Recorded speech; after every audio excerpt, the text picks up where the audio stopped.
Leihem, buenas tardes. Baruch Hashem, estamos estudiando diferentes fundamentos del pensamiento judío y aplicándolos para cómo se entiende para Bnei Noyaj. Y la clase de hoy, Be'ezras Hashem Dios mediante, está dedicada a la curación plena, completa de Ariel Alfredo, hijo de Wenceslao, que está en el hospital, así que salga pronto con una curación plena, completa, sin secuelas, etc. Y para la bendición también para Luz Esperanza Morales, hija de Juan, que tuvo cumpleaños. Muy bien, que es un año con éxito y con bendiciones. Ok, vamos a estudiar. Hoy, el tema de hoy es un tema, por un lado, bastante claro y simple, y por el otro lado, bastante amplio. Y todos tenemos que aprender de este tema. La clase de hoy, en realidad, es tanto para Bnei como para no Bnei para judíos y como para no judíos, de igual manera. Pero me parece que la novedad es que esto también se aplica a no judíos, más allá de que es una clase general. Vamos a empezar. Lo que vamos a estudiar, como decía el título, lo que vamos a estudiar es Yetzias Mitzrayim, la salida de Egipto. Vamos, punto número uno. La clase pasada estudiamos ampliamente respecto del significado de Matan Toira, la entrega de la Toira.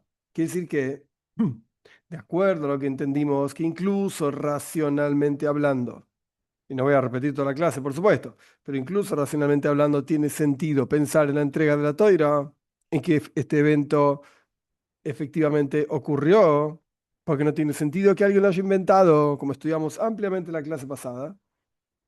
Esto hace que aquello que está escrito en la toira tiene esa misma categoría, no es un invento, no es que a alguien se le ocurrió. Ahora bien, hay montones de eventos, montones, yo diría la gran mayoría de lo que está escrito en la Toira, que no tenemos pruebas científicas, por así decir, racionales, que guían a que esto pasó de tal manera en tal lugar, y hay restos que nosotros vemos, mira, acá está yo qué sé, la kipá de Moishe Rabbeinu. Encontramos la cobertura de cabeza de Moishe Rabbeinu, porque en realidad la kipá, el gorrito arriba, esto es una cosa moderna. Hace 200 años no se usaba esto, se usaba una cobertura en la cabeza y otra cosa. Podemos discutir si Bnei Noyaj deberían usar la cobertura en la cabeza o no. La realidad es que no está prohibido. A mí no me suena muy bien que se pongan una kipá, propiamente dicha, porque es un objeto extremadamente judío, representa algo judío sin lugar a dudas. Pero cubrirse la cabeza, sin lugar a dudas, también está bien. No están obligados, pero está bien, principalmente cuando están estudiando Toira. Está perfecto. Ahora, si no quieren cubrirse la cabeza, no es un problema. Pero volvamos. Estábamos estudiando Yetzias Mitzrayim, la salida de Egipto. Volvamos. Todos los eventos que aparecen en la Toira, por cuanto la Toira es verdad, como ya estudiamos, no es un invento de algún grupo de gente, ni de uno, ni de dos, ni de 10, etcétera. De la misma manera, aquello que está escrito en la Toira también son eventos reales. Ay, pero no encontramos pruebas. Ay, pero escarbamos en todo, lo digo sarcásticamente hablando, a propósito, escarbamos en todos los desiertos del Sinai, en todo el desierto de no sé dónde, y no encontramos nada. ¿Eso es una prueba de que no existió? Perdón, pero es un error. Grave error. En primer lugar, buscar testimonios en forma de piedras, en forma de escritos, en forma de lo que sea, ropas que hayan encontrado en el desierto tiradas, es un error. Es un grave error, porque eso no prueba que algo haya pasado o que no haya pasado. Ninguna de las dos cosas prueba. Lo único que prueba es que hay un pedazo de piedra en algún lado, que hay una piedra en forma de hacha en no sé dónde, de flecha en no sé dónde. Entonces probablemente hubo gente ahí porque esa flecha la tallaron. Está bien, pero todo el resto de la historia que se inventa, y subrayo, inventa alrededor de esa flecha que está ahí tirada, es totalmente fantasía. Es totalmente interpretativo. Todo lo que es la arqueología moderna, por más interesante que pueda ser, y la gente de mi edad por lo menos, vivió y nació, vivió la infancia, quiero decir, con Indiana Jones y buscando el arca perdida y buscando esto, el santo grial y todas las porquerías. ¡Wow! ¡Qué interesante! Está bien. Como juego, por así decirlo, está bueno. Como carrera universitaria, más allá de un juego, es muy interesante, pero nunca hay que perder el foco, nunca hay que perder la perspectiva correcta de las cosas, que es una interpretación. Nada más. No sabemos qué fue y qué no fue. Y el hecho de no encontrar una prueba física tampoco es así. Tampoco significa que no existió. Que no lo vea no significa que no esté, porque las pruebas pueden haberse destruido. E igualmente, volvemos al punto número uno, no cumplimos Torah y Mitzvot porque tengamos pruebas, sino porque la prueba más grande que hay es el testimonio que nos pasaron nuestros padres y sus padres y los padres de los padres, y así para atrás miles de años, de que esto efectivamente ocurrió. Y ya estudiamos la clase pasada que racionalmente hablando, incluso desde una perspectiva del método científico, también tiene sentido decir que existió. ¿Qué pasó? Porque no podría haber sido de otra manera, no se podría haber inventado un evento así. Muy bien, ¿qué es lo que pasó específicamente en la salida de Egipto y Etzias Mitzrayim? Y más adelante vamos a entender por qué me detengo a explicar esto con más detalle. En Parshas Va'eira, justo la parsha de esta semana, Parshas Boy, la parsha de la semana que viene, en la lectura normal de la Toira, etcétera, se describe ampliamente el evento de la salida de Egipto, que no fue un evento, digamos, en un momento específico, más allá de que el 15 de Nisan, el pueblo de Israel efectivamente caminó saliendo de Egipto. Más allá de esto, es un evento que se estuvo preparando durante un año entero.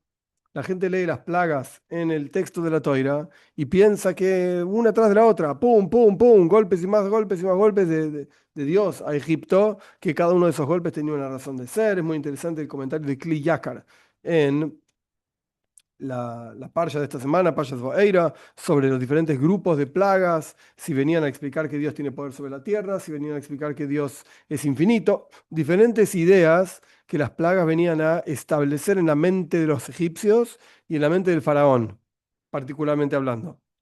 Más allá de todo esto, la gente de vuelta piensa que esto ocurrió una tras de la otra y en realidad ocurrió a lo largo de un año aproximadamente, porque cada plaga, cada una de las 10, Moisés Rabbeinu estaba 3 semanas advirtiendo al faraón, viene tal cosa, va a pasar esto, y una semana la plaga funcionaba.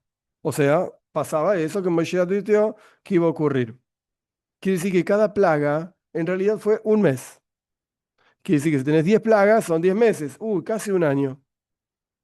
Ese fue el periodo que duró toda esta cuestión de las 10 plagas, que por supuesto son todas milagrosas, etc.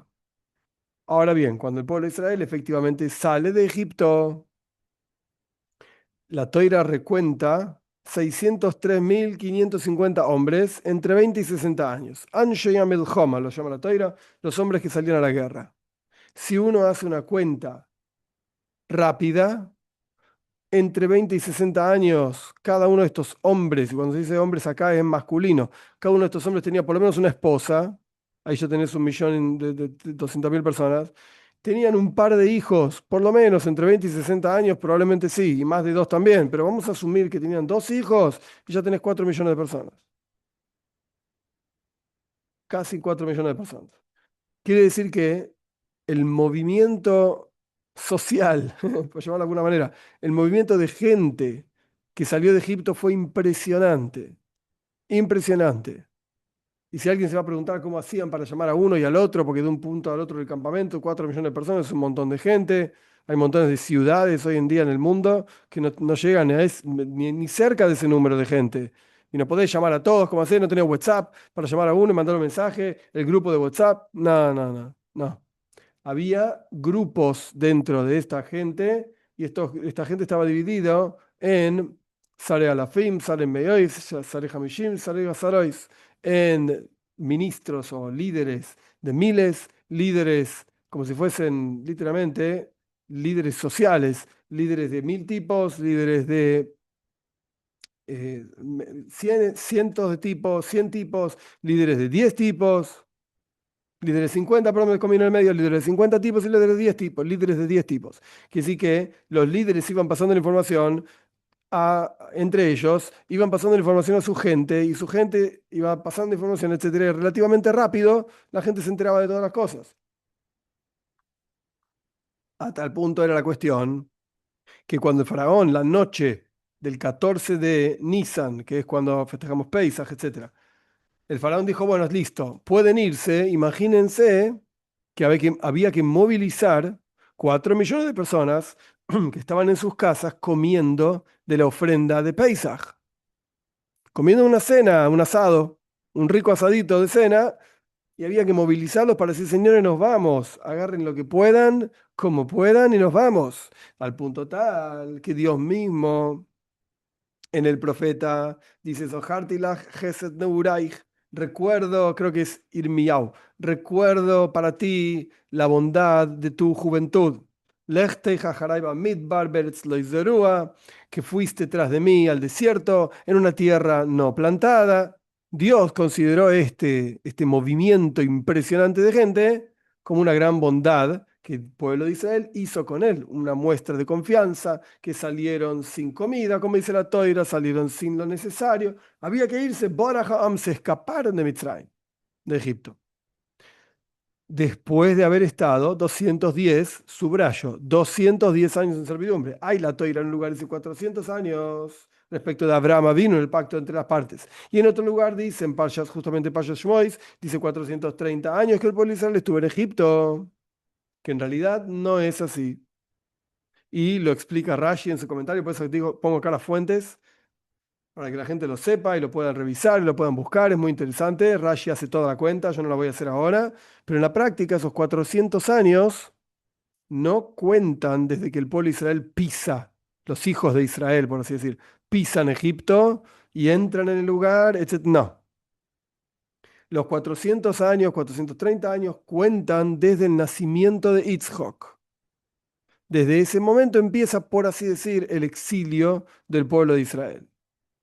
En la práctica, en Egipto pasan 210 años de servidumbre. E imagínense, interesantísimo, que la Toira dice claramente que eran Shivim Nofesh, 70 almas que bajaron a Egipto y salieron 4 millones.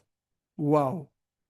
Es verdad, esos 70 almas cuentan solamente los hombres, estaban las esposas de los hijos de Jacob.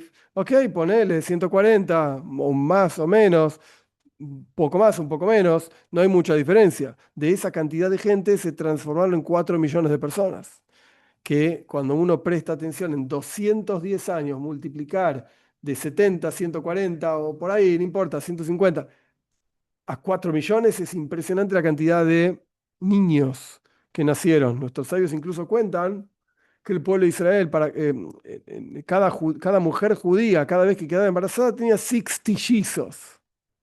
Es impresionante, es impresionante. Pero bueno, el pueblo de Israel estuvo en Egipto, perdón, los 210 años y no construyeron las pirámides. Solamente lo digo esto para que sepan, porque la gente interpreta cualquier cosa. No, la Toira dice claramente en Parashat Shmois, Arei Miskenes de Faroi construyeron ciudades de almacenamiento para el faraón. Incluso da los nombres, Piso y Ramses, no sé si existen estas ciudades hoy en día o no, no interesa tampoco, volviendo para atrás, no nos basamos, el judaísmo no se basa en la arqueología. Y esto no es para decir, hoy tenemos miedo de la arqueología, hoy, ¿qué vamos a hacer? Si ellos descubren que en realidad hay un huesito en el medio del desierto, van a decir que ese huesito era de los dientes de Moisés. Entonces Moisés no tenía dientes. No sé, puede ser que era Moisés, puede ser que no era Moisés. Puede ser que tenía dientes, puede ser que no tenía dientes. No lo sé. La interpretación de quienes encontraron ese huesito es que los dientes de Moisés estaban negros. ¿Qué sé yo? Es una interpretación. Hay que tener esto claro. Y la toira no se basa en interpretaciones, lo repito, se basa en testimonios, como estudiamos ampliamente la clase pasada. Avanzamos entonces, esto es lo que pasó en el día 14 de Nisan a la noche, y el 15 de Nisan, el pueblo de Israel sale de Egipto.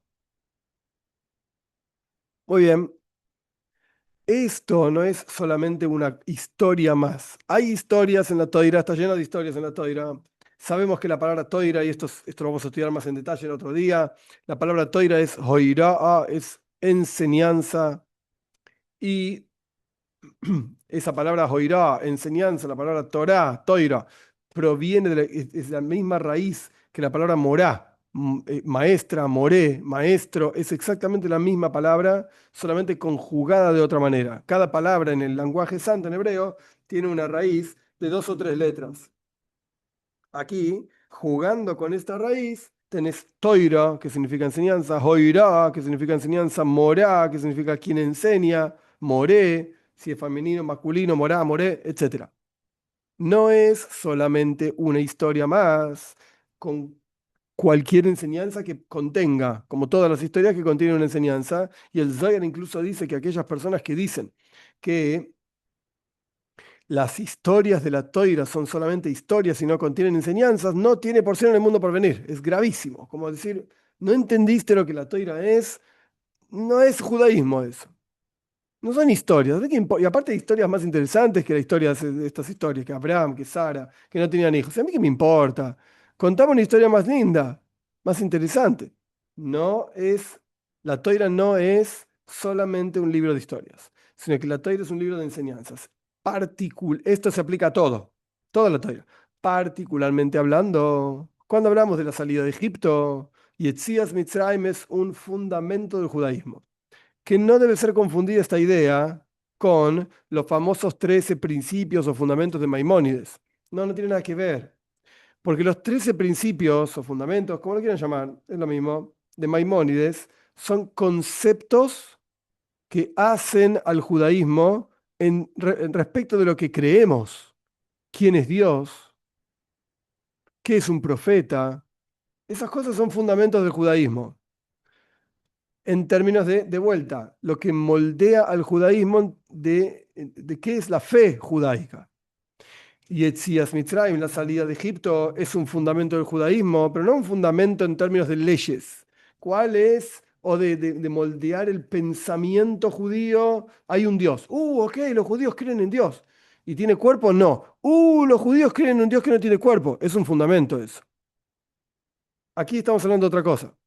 Aquí estamos hablando de un evento que no se me ocurre otra palabra ahora, pero que como fundamento no es que es una ley o moldea las leyes o moldea el pensamiento judío, no, moldea la fuerza y la infinitud, muestra la infinitud de Dios. No nos muestra una característica. Dios no es uno. Oh, Dios es uno. Yo pensé que eran 54. Es uno. Bueno, hay un solo Dios. Dios no tiene cuerpo. Oh, yo pensé que tenía 5 orejas y 4 ojos. No tiene cuerpo. Ok. Esos son los fundamentos de Rambam, pero, de Maimónides. Pero aquí estamos hablando de otra cosa. Aquí estamos hablando de algo que nos muestra y nos enseña, una historia que nos muestra y nos enseña la infinitud divina, el poder divino. Por eso esta historia en el pueblo de Israel la recordamos no solamente todos los días, sino que incluso varias veces por día. Recordamos la salida de Egipto. ¿Por qué? Porque es un evento que marcó, por así decir, al pueblo de Israel. La gente le gusta decir que cuando salimos de Egipto nos volvimos un pueblo libre. Pero la verdad, de verdad, digamos, si uno analiza con mayor profundidad, cuando salimos de Egipto no nos volvimos un pueblo libre. Antes éramos esclavos de Faro, del faraón, ahora somos esclavos de Dios. ¿Qué quiere decir eso? Esto quiere decir que para que una persona pueda elevarse espiritualmente hablando, y esto lo vamos a ver más adelante, después de esta diapositiva, una persona tiene que conectarse con Dios. Pero la forma de conectarse con Dios es seguir sus reglas. Ser, comillas, un sirviente de Él, un esclavo de Él, no de otra persona, de Él, de Dios. En el mundo evangélico, en las cárceles, nada, lo cuento de experiencia, hay siervos que sirven a este, después siervos que tienen más siervos, y es todo un sistema enfermizo porque los siervos hacen todo tipo de servicios, algunos más agradables, otros menos agradables, etcétera, no importa los detalles. Em, el judaísmo no es así. No. Nosotros somos siervos, es verdad, pero de Dios. Somos esclavos, es verdad, pero de Dios. Entonces, Pesaj o la salida de Egipto como fiesta de la libertad es muy linda, pero en realidad no es libertad. Ahora sos esclavo de Dios. La idea es, para entender por qué lo llamamos libertad, porque la verdadera libertad es ser un esclavo de Dios. Si uno no es, entre comillas, esclavo de Dios, entonces termina siendo un esclavo de otros o de sí mismo, de sus propias pasiones. Uno no puede controlarse a sí mismo, de hacer a cosas que no tiene que hacer, de decir cosas que no tiene que decir, de pensar cosas que no tiene que pensar, de sentir como no debe sentir, porque no es la voluntad de Dios, por eso digo no debe, etc. Cuando uno no se conecta con Dios, uno termina siendo un esclavo de sí mismo. Dicho de otra manera, quizás para que quede un poco más claro. Aquellos que dicen que Dios no existe, aquellos que se autoproclaman ateos, mentira. Para ellos también existe Dios. ¿Sabes quién es Dios? Ellos mismos.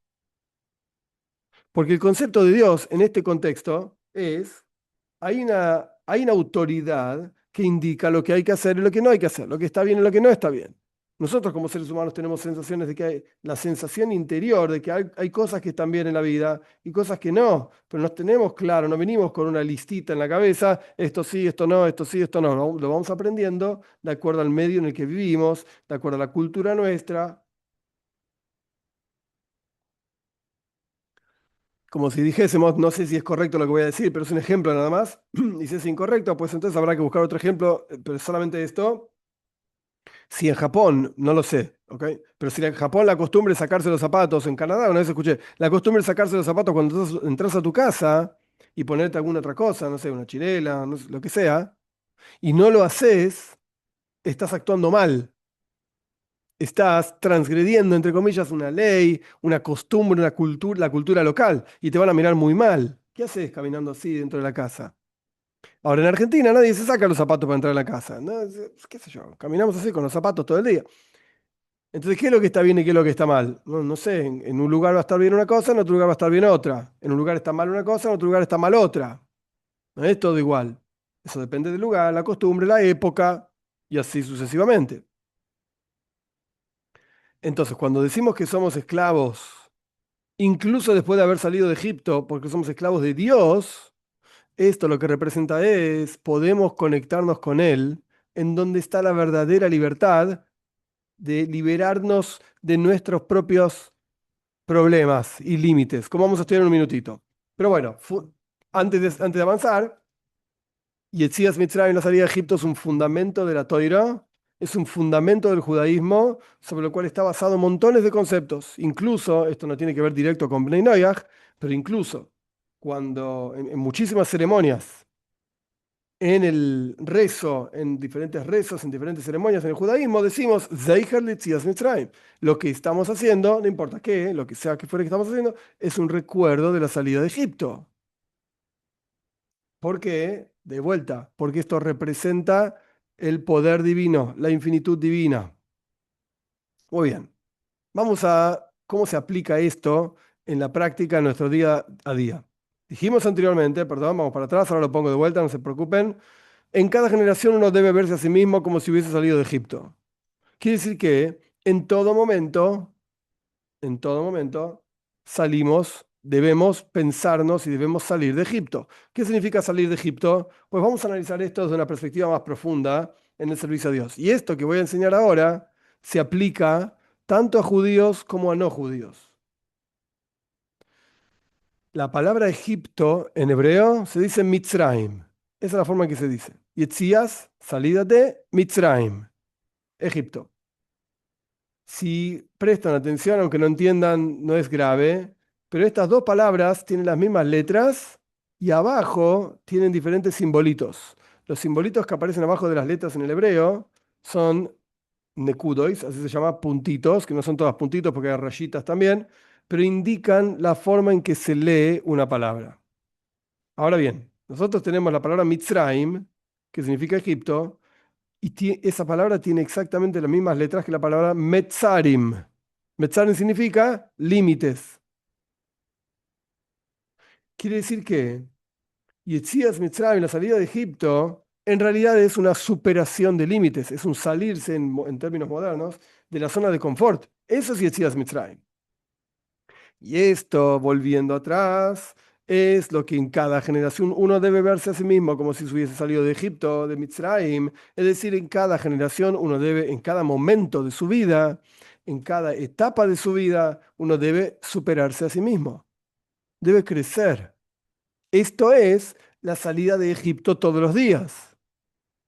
En términos incluso más puntuales, el Tania explica en el capítulo 47 que la salida de Egipto personal, cada uno de nosotros, es el momento en el día en que nos conectamos con Dios.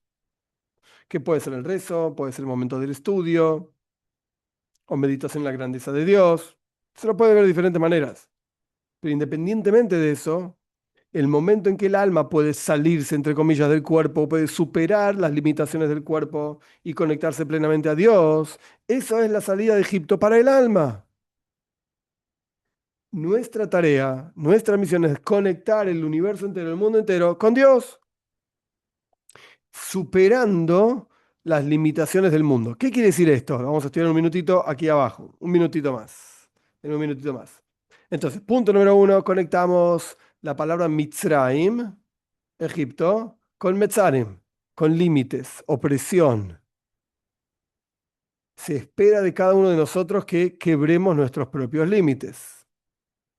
¿Qué significan los límites de uno? Pues hay dos tipos de límites en general. Hay límites que la persona se impone sobre sí mismo, uno mismo, voluntariamente o contra su propia voluntad, pero lo impone uno mismo. Por ejemplo, diciéndose, yo soy incapaz de hacer esto, yo no puedo hacer aquello, no es para mí, es demasiado, no llego, nunca voy a llegar. Ese tipo de ideas, ese tipo de frases son límites que uno se autoimpone. Porque si uno, obviamente tampoco vamos a decir cualquier cosa, no es que yo puedo decir, yo quiero volar y no tengo alas, entonces me deprimo porque nunca voy a llegar a volar. Bueno, pero Dios no te creó para volar, ¿no te diste cuenta? No sos un pájaro, un ave, sos un ser humano. Entonces, evidentemente Dios está esperando otra cosa de vos, que camines por la tierra y no que vueles, si no serías un pájaro. Entonces ahí hay una confusión, digamos, más allá de lo psicológico, psiquiátrico, que esta persona quiere volar y no tiene alas. Ok, está medio loco, como quien dice, hablando mal y pronto. Más allá de eso, no te creó Dios para eso. Tenés que saber cuál es tu misión y no buscar la misión de otro. Hay aves cuya misión es volar, efectivamente, entonces vuelan. Y vos no sos un ave, vos sos un ser humano. Entonces pregúntate, ¿qué espera Dios de mí? ¿Qué quiere Dios de mí? Si uno tuviese, o pudiese, mejor dicho, responder así en forma rápida, muy global y muy por arriba, y esto es lo que estamos haciendo hoy, ¿qué quiere Dios de mí? Que salgas de Egipto. Yetzias Mitzrayim, libérate de los límites que te impones a ti mismo, los límites autoimpuestos.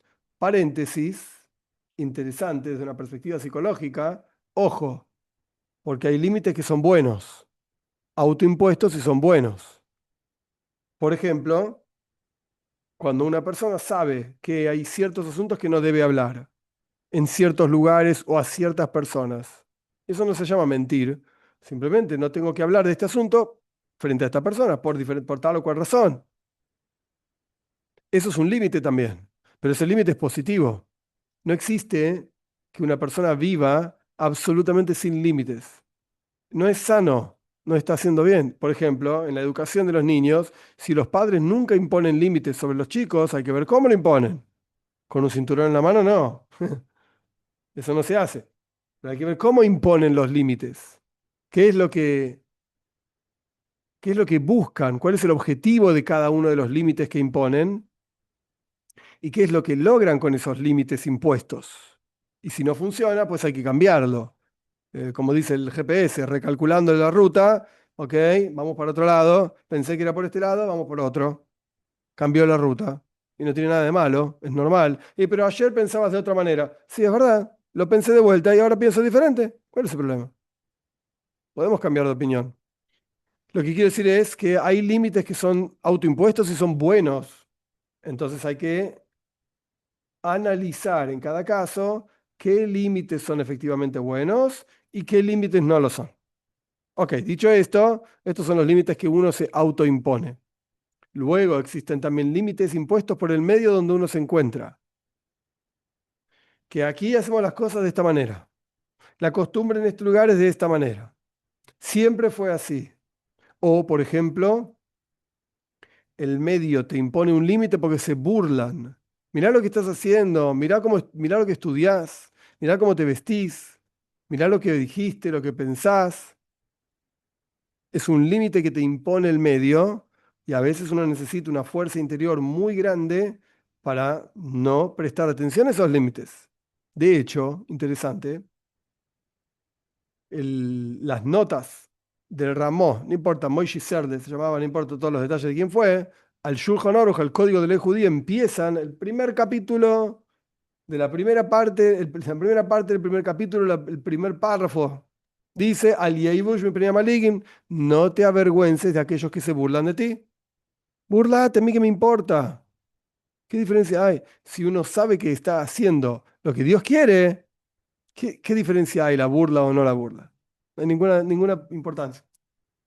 Pero estos son justamente esa burla, son límites que impone el medio donde vivís. La gente a tu alrededor te impone límites.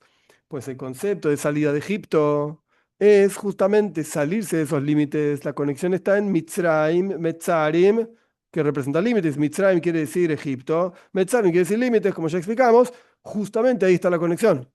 Dicho de otra manera, y como mencioné anteriormente, cada asunto, al comienzo de la clase, cada asunto en la Toira tiene una expresión en el servicio a Dios.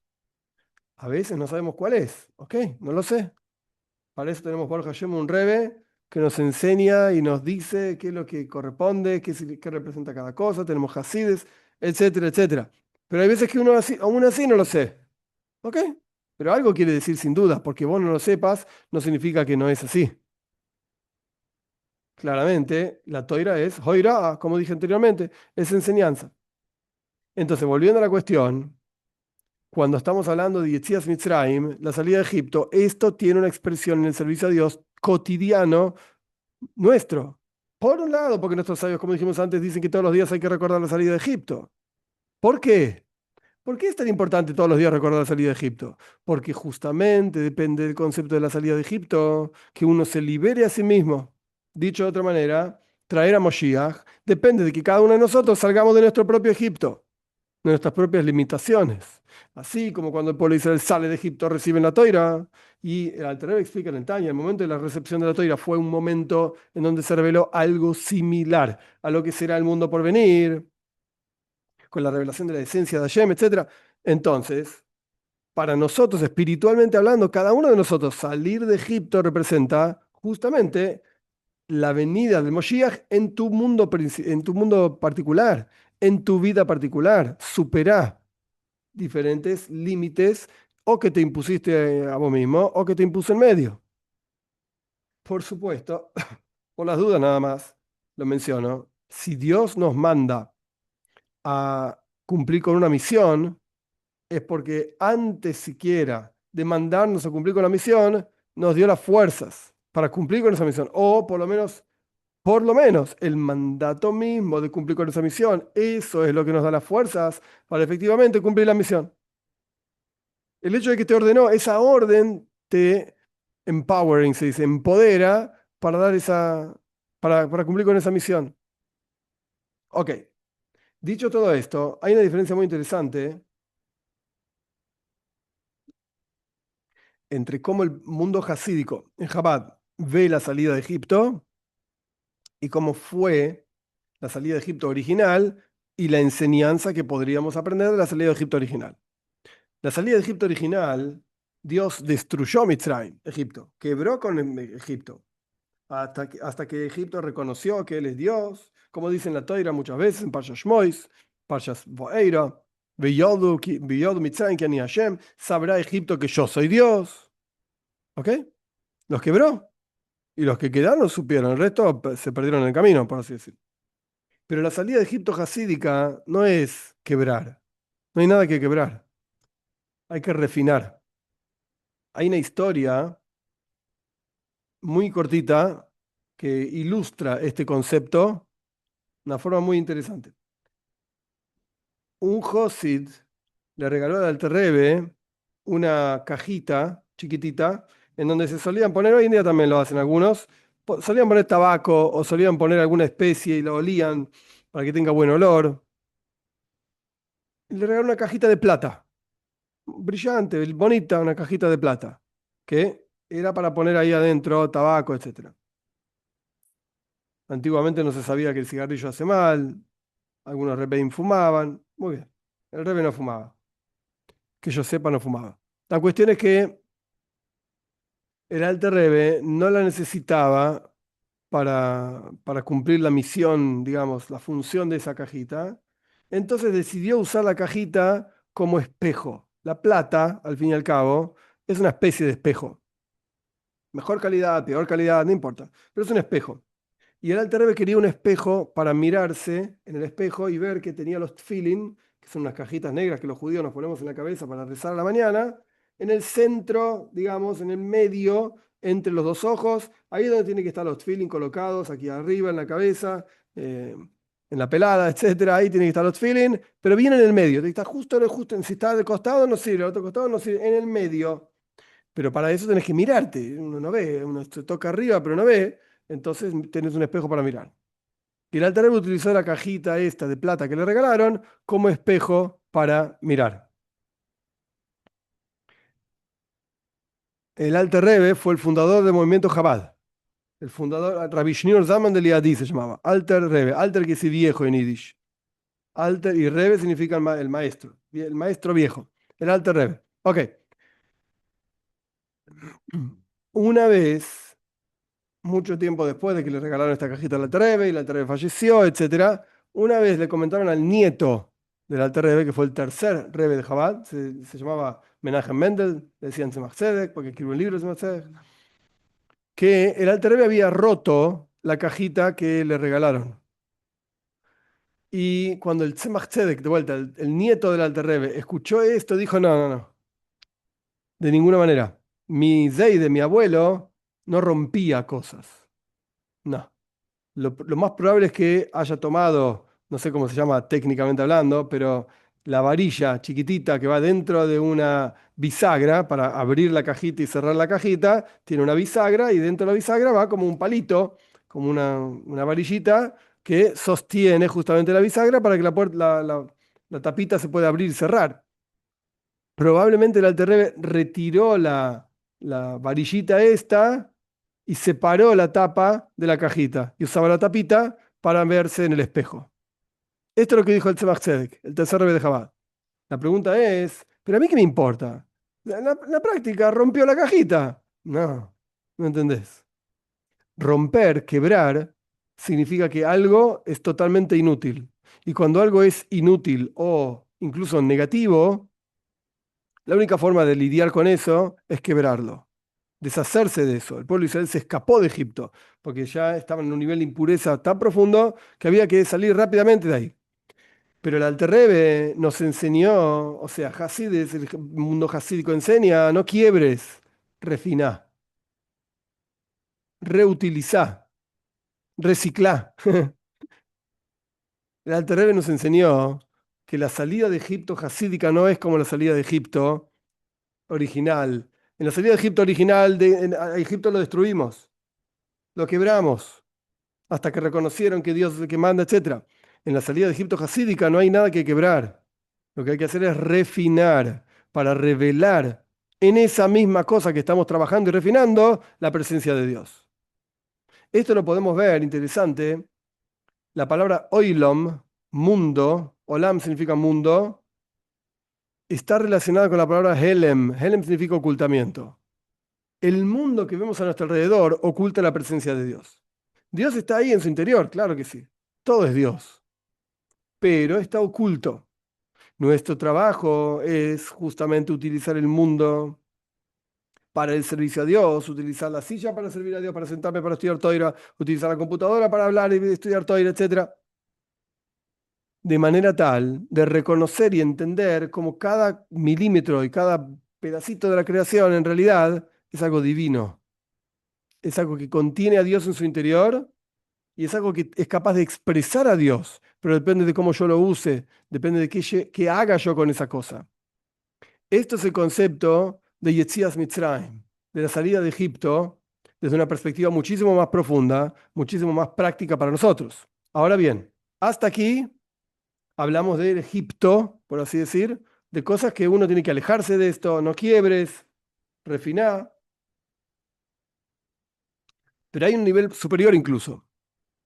Existe una salida de Egipto en donde Egipto termina siendo Kedusha, santidad, y no deja de ser Egipto. Cuando una persona sirve a Dios porque le parece bien, porque lo meditó, lo contempló y entendió y ahora quiere servir a Dios, esa persona también está en Egipto. Está limitado a su propia comprensión. Incluso cuando una persona sirve a Dios por amor a Dios, su servicio va a ser tan elevado como lo sea el amor a Dios que tiene. Si tiene más amor a Dios, entonces su servicio va a ser más elevado. Tiene menos amor a Dios, su servicio va a ser más bajo. De acuerdo a cómo la persona entienda, así va a servir a Dios. Es un límite. Tu límite intelectual, tu límite emocional, lo que entendés de Dios, lo que sentís de Dios. Por eso decimos, conectando con lo que yo dije anteriormente, que la verdadera salida de Egipto es ser un esclavo de Dios. ¿Por qué? Porque el esclavo, por naturaleza, no entiende lo que el maestro, el amo, le manda a hacer. Porque no está en condiciones de entender. Simplemente tiene que cumplir. Tiene que hacer lo que el amo indicó. Es como un ejército. Los soldados rasos no van a discutir con el general. Pero general, usted dice que hay que ir por este lado, pero el soldado tiene que cumplir órdenes. Es verdad, el general se puede equivocar, pero el soldado tiene que cumplir órdenes. No tiene que pensar, tienes que hacer lo que tienes que hacer. Ir para adelante, por así decir.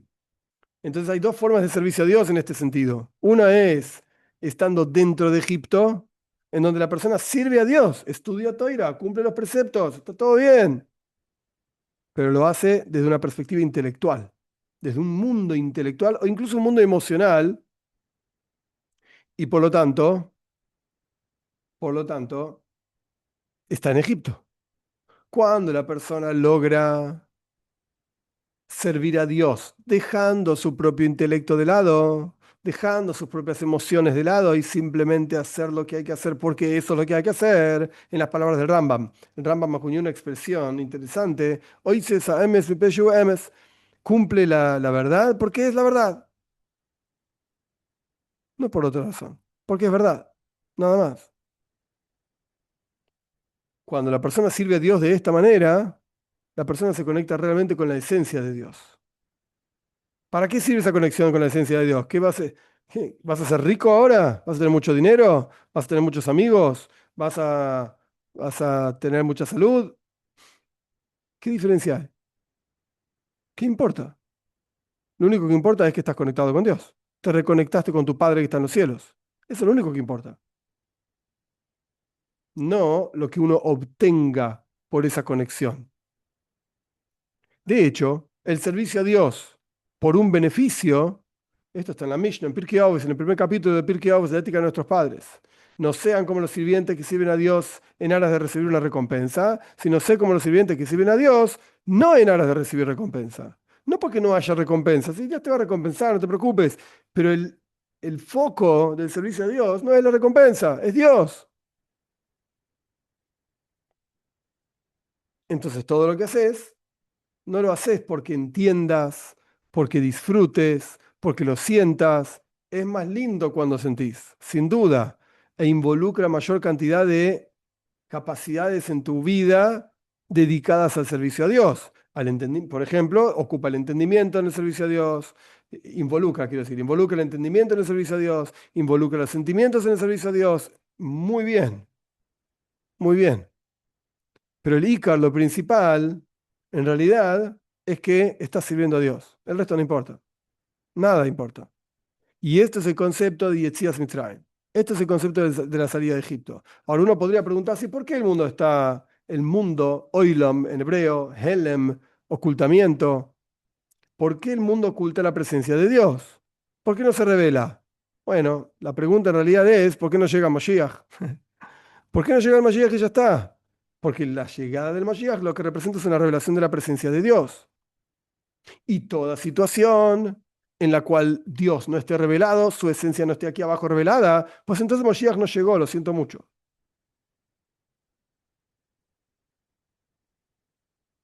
Me duele, pero es una realidad. No me gusta, pero es así. Entonces tenemos que seguir participando, tenemos que seguir trabajando, refinándonos a nosotros mismos, saliendo de nuestro propio Egipto para traer la presencia de Dios aquí abajo de la tierra. Que esto es lo que dice el Midrash, que uno debe hacer. Ahora bien, para terminar, hay que tomar en cuenta que cuando uno salió de su Egipto y se elevó por sobre el nivel en el que estaba antes, muy bien, entraste en un nuevo Egipto.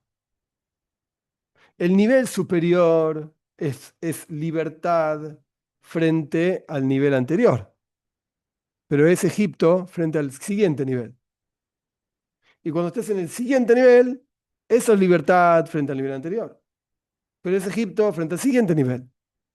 Quiere decir que Avodas Hashem, el servicio a Dios, en forma de salir de Egipto, que esto es lo que Dios está esperando de cada uno de nosotros, no termina nunca. No existe llegué, no existe terminé. El momento que termines, te vas a morir, porque entonces ya no tiene sentido tu vida en la tierra, porque ya lograste lo que correspondía que logres, que Dios estaba esperando, o ya se acabó el tiempo. Dios te dio una cantidad de tiempo.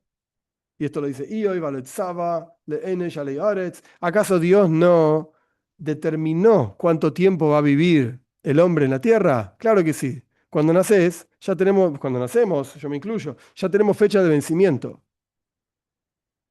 Entonces tenemos que aprovechar el tiempo. ¿Haciendo qué? Saliendo de Egipto. No, pero si salí de Egipto, me volví a meter en Egipto. Si es un Egipto superior, no te preocupes. Pero seguí. Miley McCoy, tenés que elevarte en santidad eternamente, constantemente, nunca para. Y si uno se fuese a preguntar, y esto lo dice el Tania, pero entonces, ¿cuál es todo el motivo de todo esto? El motivo de todo esto es porque siempre voy a estar en Egipto al final. Salí del Egipto anterior, me metí en el Egipto nuevo. Salí del Egipto anterior, me metí en el Egipto nuevo. ¿Qué es todo esto? ¿Qué está haciendo Dios? En final no salí nunca de Egipto. No. La idea es, Dios quiere tener una morada para Él aquí abajo en este mundo. Y Él quiere que nosotros hagamos esta morada. ¿Cuál es la forma de hacer esta morada? Constantemente sirviéndolo a Él, involucrando cada una de nuestras capacidades en el servicio a Él. Dicho de otra manera, saliendo de Egipto constantemente. A pesar de que a través de esto te metiste en un nuevo Egipto, ok, pero esto es la forma de crecer. Y la prueba, súper simple. Cuando una persona empieza a estudiar en una facultad, yo qué sé, la facultad de matemáticas, para ser licenciado en matemáticas, entraste al primer año, estás mucho mejor que cuando no estabas en la facultad de matemáticas. Ahora estás en la facultad, empezás a estudiar, aprobaste todas las materias del primer año con 10. ¡Wow! Este tipo es un genio matemático. Pasaste a segundo año, empezamos de vuelta. No, pero ya terminé primer año con 10, todo. Sí, gracias. Ahora estás en segundo año. Vamos. El tipo trabaja, aprobó todas las materias del segundo año con un 10, promedio 10. ¡Wow, qué bueno! Ahora pasaste a tercer año. Empezá de vuelta. No, pero yo aprobé 2 años seguidos con todas las materias 10, promedio 10 de toda la carrera. Entonces, sí, seguí trabajando. Próximo año, próximo, próximo, próximo. Y esto lo vemos en la práctica en todos los ámbitos de la vida. Un médico que dejó de estudiar porque ya le dieron el papel que dice que es médico, yo no me atendería con un médico ese. ¿Dejaste de estudiar? Sí, hace 20 años me recibí, ya está. Ah, ¿en serio? ¿Hace 20 años que no abrís un libro? De medicina, ¿no? ¿Hace 20 años que no abrís un libro? Yo me voy a otro médico. Bye bye. En 20 años la medicina cambió tanto que no me podés decir que vos te recibiste de médico y no estudiaste más. ¿Estás loco? tenés que constantemente ir a cursos, ir a charlas, capacitaciones y leer y estudiar y bla, bla, bla, para mantenerse al día, para no olvidarse, para ver las cosas nuevas. No existe terminé. ¿Cómo terminé la carrera? Sí, terminé la carrera de medicina, no estudié nunca más. Ok, no podés ejercer tampoco. Esto es lo que representa Yetzias Mitzrayim, la salida de Egipto, y es un mensaje fundamental de constante superación, constante crecimiento para cada uno de nosotros, sin excepción. Muy bien, vamos a pasar a las preguntas. Un segundito. Vamos a ver. Había algunas en YouTube. Gracias, Eliel.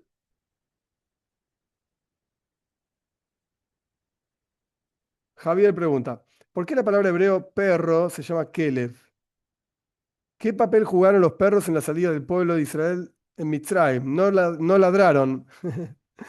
En Kabbalah se trae que Kelev es Kulo y Leiv. Kelev es perro. En hebreo son tres letras. Hof, Lamed, Beis. Kulo y Leiv es muy parecido. Hof, Lamed, Vov, lo que sea. Leiv es corazón. Todo corazón. Los perros son todo corazón. Esto es lo que representa un perro. Y en la realidad, a pesar de que suena lindo y el compañero del hombre y el perro y qué sé yo, en realidad no es una expresión muy buena, porque una persona que es todo corazón es una persona que no tiene cerebro y no es capaz de controlar sus propias emociones, porque es culo de Leif, es todo corazón, el perro es capaz de morirse y no comer y no beber para no separarse de su dueño. Sí, pero entonces, ok, culo de Leif, todo corazón, el cerebro dice anda a comer. El corazón dice, no, yo no me voy a ir de acá. Bueno, te vas a morir. No es una virtud en este sentido del ser humano, porque el ser humano tendría que tener seichel, intelecto, no culo y ley, no todo corazón. Enrique pregunta, si un ateo es su propio Dios, ¿se podría decir que es idólatra? Interesante. No sé si decir que es idólatra, porque idolatría, realmente, idolatría lo que representa es aquellos pueblos de la antigüedad que llevaban, y hoy en día existe también. En el norte de Brasil, por ejemplo, Bahía existe esto también, y en otros lugares, en Haití, yo qué sé, hay lugares donde hay estas porquerías también. Idolatría significa hacer ofrendas a los dioses, considerar que alguna cosa, algún asunto material, yo qué sé, el vaso este es Dios. Entonces el ateo no se reza a sí mismo. ¿Me das? Me autodoy, no sé qué cosa. Nosotros nos ponemos la mano así para rezar, a propósito lo digo. No se reza a sí mismo, no es una idolatría. Podemos decir, quizás filosofando un poco, sí, es una forma de idolatría. O por ejemplo, cuando hablamos de que el fútbol es una forma de idolatría también, la gente idolatra a Maradona, en Argentina existe la iglesia maradoniana y la gente idolatra a Messi y a este y al otro y bla, bla, bla. Es una forma de idolatría también. Bueno, pero no le rezan a Messi, creo. Creo que en la iglesia maradoniana le rezan a Maradona también, el pobre Dieguito que falleció. Están re locos. Pero bueno, eso sí es idolatría. Pero no, yo no diría que un ateo es idólatra porque no se considera, el ateo se burlaría de esto que estoy diciendo. Pero si lo piensa con detenimiento, Dios es la autoridad máxima. Bueno, Él es su propia autoridad máxima. No hay nada por encima de Él. Esto yo contesté.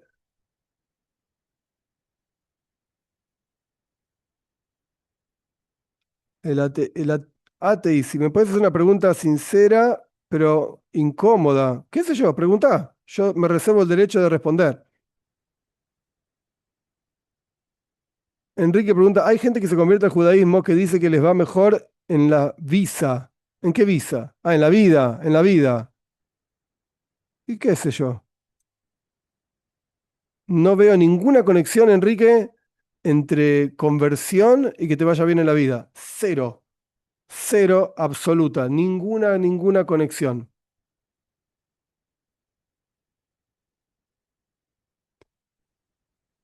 Un segundito. Ariel dice que mi primo era médico y nunca dejaba de estudiar. Correcto. Repasaba lo que ya sabía y seguía cursos adicionales. Ya, es así. El ateísta pregunta, si Dios le dio a los judíos una tierra específica y claramente delimitada, ¿por qué no la obedecen y viven en la tierra que les dio para evitar futuros conflictos y que se repita la historia? Dios entregó la tierra de Israel al pueblo de Israel, correcto. Pero hoy en día no es posible que todos los judíos vayamos a la tierra de Israel. Vos te denominás ateísta y ponés en tu propio nombre hay una contradicción. Ponés Mateo 19, no sé qué cosa. Si sos ateísta no crees en Mateo, entonces no entiendo. Mateo era un payaso que no sé qué escribió y se contradice con los otros payasos que estaban con él, que escribieron otras cosas. Pero volviendo a la pregunta que planteás, si fuese tan fácil mudarse y vivir en la tierra de Israel, pues probablemente lo haríamos. Pero no es tan sencillo. Claramente no es tan sencillo. Porque uno tiene parnasa, su sustento en otro lado, porque uno tiene hijos, porque uno tiene una vida. Entonces no es tan sencillo. No es por qué no se van todos a la tierra de Israel. Y más aún, lo que hay hoy en día sobre la tierra de Israel es un Estado que no tiene nada que ver con Torá, no tiene nada que ver con el judaísmo. Se lo llama un Estado judío, ok, porque es un Estado de judíos, pero no tiene nada que ver con el judaísmo. De hecho, incluso tienen en su parlamento propio árabes, musulmanes, que van en contra de los judíos mismos y son parte del Estado mismo. Esto no es algo que todos los judíos compartamos. Yo personalmente no lo comparto, para nada. Pero está ahí el Estado ese funcionando. Yo no puedo decir, a mí no me importa lo que dice la Argentina, yo hago lo que quiero. ¿En serio? A la cárcel. A mí no me importa lo que dice el gobierno de Israel, yo hago lo que quiero. ¿En serio? A la cárcel. Y hasta el día de hoy hay conflictos porque quieren llevar, el Estado quiere llevar a la gente religiosa al ejército. Y la gente religiosa no es gente de ejército. Y no les interesa, quieren estudiar toira. Entonces, lo que quiero decir con todo esto es, no es cuestión de vivir en un pedazo de tierra, es un error. Los evangélicos piensan que cuando los judíos vivamos todos en Israel, entonces viene la segunda venida de su payaso. Y la verdad es que en la toira no aparece la segunda venida, es una payasada, una tontería total, eso es punto número uno. Y punto número dos, no, no es así. La venida de Moshiach no es que vayamos todos a Israel. Moshiach lleva a todos a Israel. Y esto lo dice el Rambam claramente.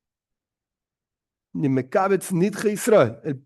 Uno de los trabajos de Moshiach es llevar a todos a Israel. Entonces no es que la segunda venida depende de que los judíos estén en Israel, pues entonces no va a venir nunca. Por un lado no viene nunca porque no existe. Y por otro lado, eso no va a pasar. Al revés. Adraba, esto dice el Rambam, el Talmud, es al revés. Moshiach es el que lleva al pueblo de Israel a Israel, a la tierra de Israel, vuela el Estado de Israel y se establece un Estado, teocracia creo que se dice, técnicamente hablando, con Moshiach a la cabeza. Se reconstruye el tercer templo y esto es lo que estamos esperando los judíos y esto es lo que realmente la Toira habla. Ok, no sé, Alma, si hay otras preguntas. Oh, veo en el chat. Un segundito, no lo leí. El término podría ser siervo, porque hay libre albedrío. El esclavo no tiene libre albedrío. El esclavo también tiene libre albedrío, porque podría irse corriendo. Bueno, lo matan. Bueno, pero tiene libre albedrío igual. Si elige morir, no hay. Esto que voy a decir ahora es complicado y no quiero expandir demasiado en esto. En general, uno podría decir que todos los seres humanos tenemos libre albedrío. Pero cuando una persona, y de vuelta, no voy a expandir sobre esto, es para toda una clase en charla entera, no es el momento. Cuando una persona sufre un trauma, valga la redundancia, traumático, una situación que lo deja desregulado o regulada, lo que sea, cuando una persona es abusada, cuando una persona incluso fue a una guerra y volvió y vio cosas raras y esto y lo otro, o cuando una persona tiene problemas físicos, mentales, etcétera, podríamos decir, y es para analizar y filosofar, y no lo voy a hacer, pero podríamos decir que perdió su libre albedrío. Entonces las decisiones que toma no las toma por propia eh, racionalidad. Una persona enferma mental, Dios libre y guarde, no toma decisiones racionales, entonces no podés cuestionar, ¿y por qué hiciste esto? ¿Cómo preguntas por qué lo hizo? ¿No te das cuenta quién es? Me preguntás por qué lo hizo. No había muchas opciones, lo hizo. Y no creo que lo haya pensado demasiado, lo hizo. O una persona traumatizada, ¿por qué pensar? Una vez vi un video, me pareció fantástico para ilustrar este punto. Era mentira, obviamente, era toda una cosa armada. Pero me pareció muy bien el ejemplo. Estaba una mamá, un hijo y una hija. Y estaban comiendo, no sé, desayuno, yo qué sé, estaban comiendo algo. Y de repente la nena, la chica, chico y chica habrán tenido, no sé, 15, 20 años.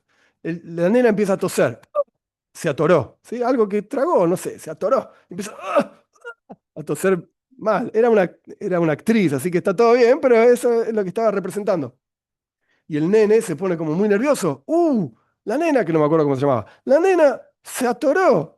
Y la madre la mira a la nena con mucha calma, de vuelta, es todo fantasía, ¿ok? La mira con mucha calma y le dice, nena, ¿por qué te comportas de esta manera? Sería correcto que te comportes de otra manera. Y la nena se estaba ahogando, no podía más. Creo que no te estás comportando bien, te voy a quitar el iPhone. El iPhone te está haciendo comportarte mal. Y la nena, y el nene dice, se me muere, se muere. Y la madre con toda la paz y tranquilidad del mundo, si seguís comportándote de esta manera, tampoco te voy a permitir salir los sábados a la noche con tu novio. Dice, ¿la idea cuál es? Esa era toda la imagen. ¿La idea cuál es? Cuando una persona tiene un trauma serio y reacciona y actúa de una manera determinada, no le digas, te voy a quitar el iPhone si no te portas bien. Y si no seguís portándote bien y no aprobas los exámenes, te voy a prohibir salir los sábados a la noche. La persona tiene un problema gigante, se está ahogando adentro. Lo está sufriendo. Y vos decís, no, porque el iPhone te hace muy mal internet, te voy a sacar internet. La persona está sufriendo que internet. Eso, el iPhone, internet, por lo menos le dan un poco de calma a la vida, porque su vida es un desastre, se está ahogando por adentro y encontró un escape en esto. Entonces uno tiene que pensar, ¿qué es lo que está pasando? En la escena esta que yo describí, la madre esta obviamente es una tonta, la chica se está ahogando y vos decís, el iPhone, ¿qué iPhone? La chica se está ahogando y necesita otro tratamiento. No que te voy a castigar porque tú no haces esto como yo te digo. Entonces, lo mismo pasa con esta gente que lamentablemente la vida les fue más dura que a otros, tienen fuerzas y, ok, podemos discutirlo en ese momento, pero hay que saber que están sufriendo, esto hay que tenerlo clarísimo, eh, y no tienen libre albedrío. En general, lo pierden. Pero es algo para filosofar muchísimo más largo, ahora no. Pregunta Juli si el Yetzer Hara se lo puede refinar. Claro que sí, claro que se puede refinar el Yetzer Hara. Alicia pregunta, ¿puedo pensar que la diferencia entre ser esclavo de las prácticas de antes a razón de ser esclavo del Eterno por amor o por el gusto de servirle porque me place? Ok, pero yo a lo largo de la clase expliqué que incluso servir a Dios por amor, a pesar de que es algo muy elevado, Abraham vino hacia esto, también tiene sus límites. También tiene sus límites. Interesante. El trabajo de toda la vida es servir y mejorar. Sí, señor. Alicia, yo tengo fe en Hashem, no por lo que ve, creo, porque el Eterno está bien o está mal pensar así. No entendí. Marlene dice subir de nivel, como una escalera buscando conectarse con Dios. Exacto. Como la escalera que enseñó Jacob. Puede ser. No representa eso. La escalera de Jacob representa otras cosas, el rezo. Bien. Ixtel tiene una pregunta. Vamos. Sí, buenas a todos, buenas tardes. Bueno, usted estaba diciendo, no lo tengo así textual, pero decía que la misión lleva consigo la fuerza para poderla cumplir. Y digamos que ya traemos con nosotros los ítems para poder hacerlo, solo hay que descubrirlo. Y yo lo que anotaba era que para poderlo lograr sería no solo confiar en Dios, sino algo que usted decía entre líneas que se me hace muy interesante, el confiar en nosotros mismos para poder hacer esta ruptura de estas cosas. Cuando se dice el Modeani, es que Dios confía en nosotros para el día de hoy. Y muchas correcto. veces nosotros no confiamos en nosotros mismos para la tarea del día a día. Entonces, el poner el ojo en eso se me hace algo muy interesante. Otra cosa también, lo que decía al final, de que tenemos que estar en este constante para que sea una morada de Hashem. Me recuerda el que somos socios de la creación y Ya, digamos que es un pequeñito el ser como Hashem que de constante está creando todo, no deja nada sin que él lo esté, digamos, pensando, entre comillas, para que exista. Y nosotros estamos en ese pequeñito, en el tener que hacer constantemente para que él esté. No es decir, ah, ya hoy me porté bien, ya lo logré, ya Hashem ya está aquí, ya ya se está. Ok. perdió todo, ya lo No logré. voy a No, portar sino mal. que sí, no, sino constantemente uno tiene que estar logrando una y otra, como decía, ese Egipto, 100%. pasar al otro y al otro. Muy interesante. Y esto último que dijo me dejó impactada de cómo ese libre albedrío puede ser bloqueado por una situación y que uno muchas veces dice, ¿cómo es posible? Tiene las soluciones aquí, sigue regándola y sigue haciendo mal y otro mal y otro mal. Y sabemos que una avera lleva a otra vera, entonces, digamos que Correcto. uno lo conecta que va por ese camino, pero no necesariamente es algo consciente, sino que la persona ya está rota o disfuncional, que no logra conectar eso y no se Es le así. puede culpar de ese camino que lleva. Qué interesante, Rap. Muchas Es gracias. así. Es así. No sé si hay más preguntas. Sí, Vamos, Alicia. sí, buenos días, Rap. Rap, lo que quería explicar en la pregunta es, o lo que quería decir, es que yo Ah, creo en Hashem no por verlo, sino porque tengo esa fe de que Él está ahí. Por eso le pregunté ok. si estaba correcto pensar así. Sí, claro, ¿por qué no? Claro que sí. Tenemos fe en eso, Ah, sí. ok. Esa era mi pregunta, Rap. Muchas Ok, gracias. no la entendí, perdón. Sí, sí. Rab, una pregunta. Sabe Sí. que estaba leyendo en Torah Emet de la cantidad de personas que aproximadamente no salieron de Egipto y me llamó la atención. Bueno, ahorita usted ya lo fue descifrando, pero esa parte donde dice que salieron alrededor de 1 millón, creo era, de que salieron, pero eran gentes de diversos pueblos, o sea, digo, de diversos, ¿cómo Eso dice? sumado a los que eran judíos, sumado a eso, otros más. Ajá, pero me llama la atención porque dice que fueron paganos, pero que se convirtieron. Entonces yo dije que fueron las primeras conversiones que se hicieron No, o Abraham vino, nuestros hicieron. sabios cuentan que Abraham convertía a hombres al monoteísmo o lo que sea que vivían en esa época, y Sara convertía a las mujeres. Que sí que ya existían conversiones de antes también. Wow. Sí. Y Oh, Rashi trae como comentario respecto de esto que vos decís del Erev Rav, se dice en hebreo, la mezcolanza gran mezcolanza de pueblos que salieron de Egipto junto con el pueblo de Israel. Rashi comenta que Moishe Rabbeinu, Moshe mismo los convirtió sin, digamos, consultar a Dios. A él le pareció que está bien, que vengan y fueron un dolor de cabeza siempre para el pueblo de Israel. Si uno presta atención, esto lo dice Ramban, Nachmanides, es muy interesante. Si uno presta atención en el texto de la historia del becerro de oro, Parshas Kisisa, Kitizá, qué sé yo, en la historia del becerro de oro, aparecen dos expresiones sobre quiénes son los que pecaron. Una expresión es Ha'am, el pueblo, y otra expresión es Bnei Israel, los hijos de Israel. ¿Y cómo es? El pueblo, los hijos de Israel, es todo lo mismo. Ramban, Nachmanides dicen, no, no es todo lo mismo. Los que empezaron con todo el asunto del becerro de oro fueron el pueblo, entre comillas. O sea, el Erev Rav, toda esta mezcolanza de gente, no eran los judíos, era el Erev Rav, esta mezcolanza de gente que igual eran paganos, igual eran idólatras, se convirtieron, pero lo hicieron por conveniencia para salir de Egipto. Me suena, y no quiero ofender a nadie, quizá ni debería decirlo, pero ¿qué va a hacer? Me suena, lamentablemente, es tristísimo, pero hay instituciones que se ocupan de convertir mal a gente, cubanos, colombianos, ecuatorianos, etcétera, para sacarlos de ahí y llevarlos a Israel, y por lo menos se fueron de Cuba, porque no se puede salir, etcétera, etcétera. Entonces, por lo menos se convierten y van, no porque son descendientes de los españoles que vinieron.